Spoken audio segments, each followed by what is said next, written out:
diretamente, eu sou vascaíno desde que eu me entendo por gente, mas eu cubro diretamente o Vasco desde 2017. 10 anos em um acontece desde então, entendeu? Então fica tranquila, porque assim, é o Urna 7, é Eurico, aí é SAF, é Salgado, aí cai, aí volta, aí é Campelo, e agora, pô, Pedrinho, 777. Eu vivi, sei lá, 70 anos em 7. Nossa, ô Pedrosa. Podemos dizer que você perdeu o cabelo por causa do Vasco? Sim, olha ele em 2017 cabeludo. Com certeza. A sorte é que a feição ajuda, né? Ele até passou a usar... O pessoal fala que quando você faz 40 anos, você pega, começa a olhar e falar, gente, eu acho que o mundo tá meio embaçado, né? E você ganha de aniversário quando você faz 40 anos. Eu ainda não fiz, ainda não chegou minha hora. Mas aí ele fez 30, o corpo dele achou que ele fez 40. Ele passou a usar óculos. É o Vasco, pô. Fala em óculos, daqui a pouco eu tenho uma dica boa pra vocês. Daqui a pouco. Ô, Pedrosa, você começa o ano Vasco SAF e todo mundo... o aporte. Essa palavra era a mais falada no Vasco, né? O aporte, não sei quantos milhões. Atrasa o aporte, não paga o aporte. Do nada você vira um híbrido, né? Vamos dizer assim, um Vasco que associa SAF. Que é SAF, que é social e olímpico, uma coisa muito rouca, e agora buscando um novo dono para chamar de seu, Pedrosa. Foram muitos altos e baixos, né? Começa o ano com o Ramon Dias, 777, Alexandre Matos, 777, Alexandre Matos fazendo um trabalho horroroso.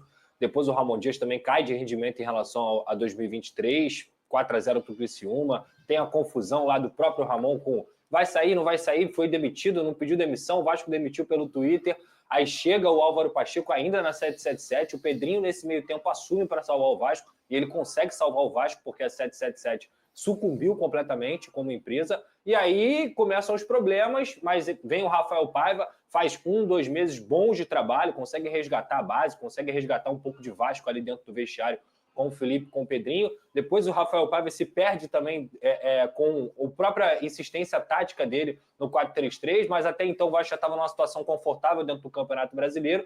E chega o Felipe, o Vasco termina o ano com 50 pontos, classificado para a Sul-Americana, 10ª colocação. Você não viu positivo essa posição? Positivo não, mediano. Não vê, mediano. Mas você acha que o Vasco... Mas nem diante do que a gente imaginava. Para mim... Depois desses 10 anos que você viveu nesse você não acha positivo terminar o ano aí em 10º? Eu acho mediano. Sério, Pedro? Eu acho completamente mediano. Eu não consigo. É legal você pensar assim, porque o Vasco é enorme, né? Eu acho o que é positivo? Voltar a uma competição sul-americana, que não conseguia desde 2020. Mas o ano do Vasco, a forma como o Vasco foi desenhado, é um ano que requer muito cuidado no sentido de, cara, a gente poderia estar brigando para não cair. Mas já parou para pensar que a folha salarial do Vasco é a 6ª maior do Brasil, com 17 milhões de reais? Então, assim, esse time foi muito mal planejado. Esse time, e os próprios jogadores que tiveram um investimento alto também não conseguiram corresponder dentro de campo. Mas então, você não concorda? Eu concordo porque as pessoas acham assim, mas o Vasco custa pouco. Não, o Vasco custa muito. Muita gente não tem essa informação. Sim. Mas tem um ponto alto que foi mal planejado. Foi mal planejado. Lá no início do ano, talvez até lá no ano passado, quando a 777 investe em peças que foi até difícil o Vasco se livrar delas para te desafogar a folha salarial. Olhando tudo isso, eu acho que você acha mediano. Mediano. Não passa disso, porque eu acho que o Vasco poderia ter ido além nessa própria temporada. Qual é o além nessa temporada? O além era ter se classificado para a pré-Libertadores. Não fosse a insistência no Rafael Paiva nos últimos jogos. Perfeito. Porque ele errou muito. Ele errou muito. E o Felipe mostrou isso claramente nos 2 últimos jogos, que ele conseguiu mudar a formação. Inclusive potencializando jogadores como o Verratti, potencializando outros jogadores como o próprio Coutinho. Pedrosa, eram os 2 últimos jogos do campeonato, que valiam porque cada posição vale milhões de reais. O Vasco poderia, por exemplo, se tivesse terminado em 9º, iria entrar na terceira fase diretamente na Copa do Brasil. E na própria Copa do Brasil, apesar do vascaíno, estou satisfeito, eu sempre falei aqui, eu não estive satisfeito. Eu não fiquei satisfeito com a semifinal contra o Atlético Mineiro. O Vasco poderia ter passado do Atlético Mineiro, não fosse os erros do técnico Rafael Paiva. Rossi na direita 3 meses depois, Ryan na esquerda, coisa que ele não consegue jogar naquela posição, Paê entrando aos 88. Então, assim, eu sou grato ao Rafael Paiva pelo primeiro e pelo segundo mês de trabalho dele. Depois, ele desandou junto com o time do Vasco da Gama. Então, assim, de forma geral, um ano de altos e baixos, que eu coloco aqui, mediano, assim como é o 10º lugar para mim, para o Vasco da Gama. Muito bem, esse é o Lucas Pedrosa. Tem novidade do Greco, não? Tem novidade, assim, as conversas continuam acontecendo, qualquer papo aí de que tem um que está muito mais avançado do que o outro, isso não é verdade. As conversas com o Grego estão acontecendo, inclusive por meio do escritório que a gente falou aqui do empresário Juliano Bertolucci. Essas conversas elas continuam acontecendo no quesito de tem um NDA assinado e aí o Grego está tentando entender qual é a situação do Vasco da Gama. O que as pessoas precisam entender, e que você sabe muito bem, Fernando, o que é uma SAF, um negócio bilionário não tem notícia todo dia não, gente. Não As tem. pessoas... E nem pode ter. E aí, nem pode. Porque para você achar uma notícia, você tem que... Exatamente. Então, assim, muita calma nessa hora. Eu acredito que até o final do ano o torcedor vascaíno vai ter novidades, mas nenhuma concreta. Vai ter novidades positivas de algum avanço, mas nenhuma concreta. E o Vasco tem trabalhado aí, eu já falei isso aqui também, para poder fazer o processo de recuperação judicial. Que muita gente que acha que é para não vender e é completamente ao contrário. O processo de recuperação judicial é para você acertar o seu clube, para você mostrar ao juiz que você tem condições de pagar as suas contas e quando você for sentar na mesa com o negociador, com o comprador de fato, é mostrar para ele o seguinte, a minha dívida aqui é de mais de 1 bilhão, mas com essa recuperação judicial aqui, com a negociação dos credores, eu consigo fazer o quê? Diminuir essa dívida.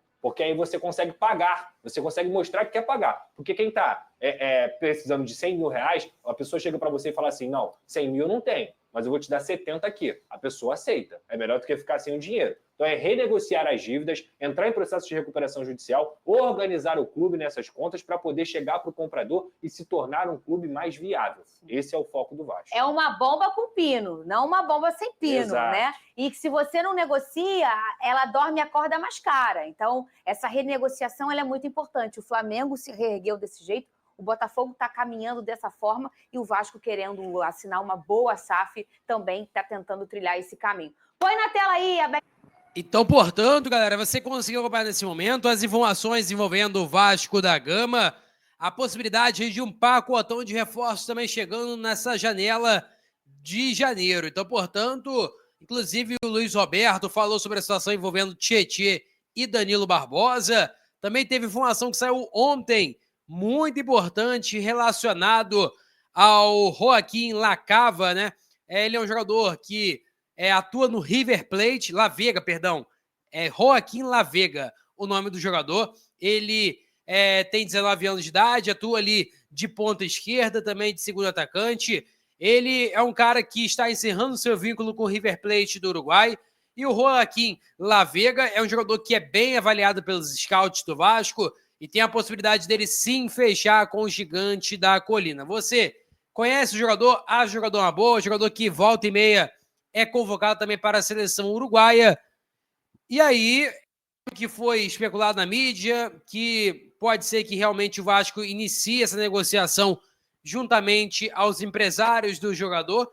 Eu particularmente não conheço ele, pelo que eu entendi, assim, do atleta, é um cara muito parecido com o Barreal, jogador que é argentino, passou pelo Cincinnati e estava no Cruzeiro, um cara canhoto que atua também pelo lado esquerdo, não é aquele cara que joga de perna invertida. Mas, né, vamos ter que aguardar aí os próximos capítulos relacionados a tudo isso. Informação do Lauro Jardim aí sobre a SAF seria que um investidor russo também estaria no páreo do Vasco, estaria querendo investir na SAF do Vasco, só que estaria em um estágio inicial. Já ainda em segunda matéria do Lauro Jardim é a seguinte, ó, a negociação mais avançada sobre a SAF é com Evangelos Marinax, e ainda disse que está na diligência, né, aquela parte onde analisa os documentos e tudo mais, para ver se consegue acertar aí a venda do Vasco para o bilionário que é dono do Nottingham Forest. Além, é claro, também que a matéria diz aqui, ó, claramente, ó, pessoas envolvidas no negócio não acreditam que o fechamento da negociação seja feita antes de fevereiro, caso haja o acordo por parte do bilionário com o Vasco da Gama. Ainda a matéria diz que o italiano, que era dono lá do Leeds United, ele não está mais negociando a SAF do Vasco, então saiu aí da possibilidade de ser vendido para esse italiano, né? O Andrea rapaz, o nome dele é complicado, rapaz. Deixa eu ver aqui o nome dele. Andrea Radlizani. Esse é o nome do italiano. Portanto, essas que são as informações envolvendo o Vasco da Gama.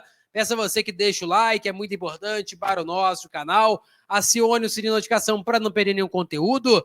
Nossa meta é alcançar 50 mil. A gente está no ritmo frenético aí para conseguir alcançar o mais rápido possível essa quantidade de inscritos aqui em nosso canal. Vou ficando por aqui. Valeu, tamo junto.